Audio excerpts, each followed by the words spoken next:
વડોદરા શહેર કોંગ્રેસમાં જૂથવાદ ચરમસીમાએ પહોંચ્યો છે। જનસંપર્ક કાર્યાલયના ઉદ્ઘાટનમાં વિવાદ થયો છે। વોર્ડ નંબર 1ના કોર્પોરેટરના ઉદ્ઘાટનમાં વિવાદ થયો છે। વોર્ડ પ્રમુખ અને 2 કોર્પોરેટરને આમંત્રણ જ ન આપ્યું। વોર્ડ પ્રમુખ અને 2 કોર્પોરેટરની ગેરહાજરી વોર્ડ પ્રમુખ સમીર શેખે આપ્યું રાજીનામું।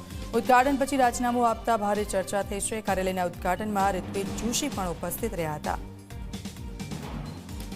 રવિ અમારી સાથે ફોન લાઈન પર જોડાઈ ગયા છે। રવિ, વોર્ડ પ્રમુખ અને 2 કોર્પોરેટરને આમંત્રણ ન આપતા સમગ્ર વિવાદ સામે આવ્યો છે। શું છે વિગતો હાલ તેને લઈને? દીક્ષિતા, વાત કરવામાં આવે તો વડોદરા કોર્પોરેશનની ચૂંટણી ખૂબ જ નજીક છે અને તે ચૂંટણી ટાણે જ વડોદરા શહેર કોંગ્રેસમાં ભયંકર જૂથવાદ વકર્યો છે। ખાસ કરીને જો વાત કરવામાં આવે તો વોર્ડ 1માં કોંગ્રેસના 4 કોર્પોરેટર ગત ટર્મની ચૂંટણીમાં જીત્યા હતા, પરંતુ આ વખતે ત્યાં કહી શકાય કે ચૂંટણી પહેલા એકબીજાને કાપી નાખો, એકબીજાને જે છે તેનો છેદ ઉડાવી દો, તે પ્રકારની જે આખી થિયરી છે તે પાર્ટીમાં ચાલતી હોય તેવું જોવા મળી રહ્યું છે।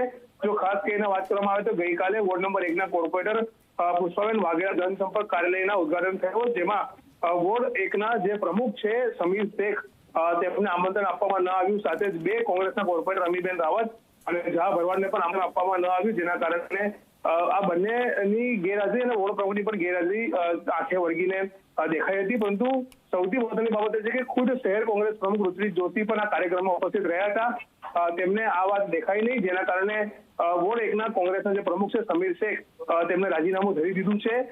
સવાલ એ થઈ રહ્યો છે કે જ્યારે કોઈ પણ કોંગ્રેસના કોર્પોરેટરના કાર્યાલયનું ઉદ્ઘાટન થતું હોય તો તે સાથી વોર્ડના કાઉન્સિલર્સ અને તેમના વોર્ડ પ્રમુખને આમંત્રણ આપવામાં આવતું હોય છે, પરંતુ આમાં આમંત્રણ આપવામાં આવ્યું કે કેમ તે હવે કોંગ્રેસ માટે તપાસનો વિષય છે।